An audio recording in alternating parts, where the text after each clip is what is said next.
ঝুরি ভাজা এটা তো দোকান থেকে কিনে সবাই খায়, বাড়িতে বানাতে গেলে তো মেশিনের প্রয়োজন।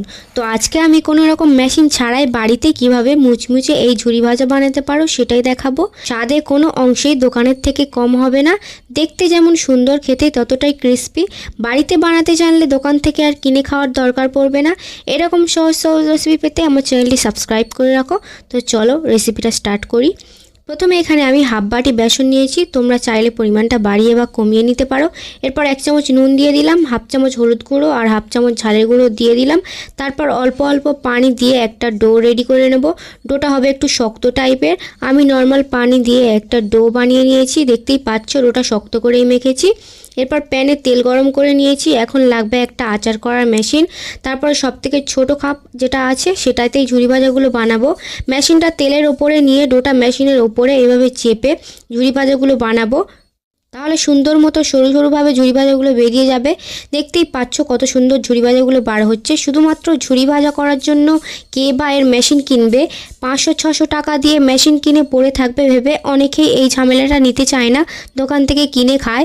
আজ আমার দেখানো প্রসেসে মাত্র একটা আচার করার মেশিন দিয়ে বাড়িতে যখন ইচ্ছে তখন ঝুরি ভাজা বানিয়ে খেতে পারবে মাত্র 5 মিনিটে। আমি সবগুলো ঝুরি ভাজা গ্রেট করার সময় গ্যাসের ফ্লেমটা লোতে রেখেছিলাম। এবার আমি গ্যাসের ফ্লেম হাই করে দিয়ে ঝুরি ভাজাগুলোকে ভেজে নেব। হালকা গোল্ডেন কালার করে ভেজে নিয়েছি। এবার এগুলোকে তেল ঝরিয়ে একটা টিস্যুর ওপরে রেখে দেবো, যাতে এক্সট্রা যে অয়েলটা ঝুরি ভাজায় লেগে আছে সেটা টিস্যু অ্যাবজর্ব করে নেয়। তারপর আমি সেমভাবে আবার কিছুটা বেসনের ডো নিয়ে গ্রেটারে গ্রেট করে নেব আর ভেজে নেব। আর এটা বানিয়ে তোমরা নর্মাল টেম্পারেচারে 1 মাস পর্যন্ত রেখে খেতে পারবে। শুধু ঝুরি ভাজাগুলোকে একটা এয়ারটাইট কন্টেনারে রাখতে হবে, যাতে কোনো রকম হাওয়া না লাগে। হাওয়া লাগলে ঝুরি ভাজাগুলো নরম হয়ে যাবে, তখন আর খেতে ক্রিস্পি হবে না। ঝুরি ভাজা বানানোর মেশিন ছাড়া আমি খুব সহজভাবে বানিয়ে দেখিয়েছি। আর এইরকম সহজ সহজ রেসিপি পেতে চ্যানেলে সাবস্ক্রাইব করে রাখো, পরবর্তী ভিডিওর আপডেট সবার আগে তোমার কাছে যেন পৌঁছায়। আর আমার ফেসবুক আইডিটাকে ফলো করে দাও। ফেসবুক আইডির লিঙ্ক এই ভিডিওর ডেসক্রিপশন বক্সে দেওয়া আছে। আর যদি ফেসবুক থেকে দেখে থাকো তাহলে আইডিটাকে ফলো করে দাও। আর আমার ইউটিউব চ্যানেলটাকে সাবস্ক্রাইব করে দাও। ইউটিউব চ্যানেলের লিঙ্ক এই ভিডিওর ডেসক্রিপশন বক্সে দেওয়া আছে। এই ভিডিওটা তোমাদের কাছে কেমন লেগেছে অবশ্যই কমেন্টে জানিও। আর বন্ধুদের সঙ্গে শেয়ার করতে একদম ভুলবে না। একটা কথা কি জানো, একটা মেয়ের ক্ষতি একটা মেয়েই করে।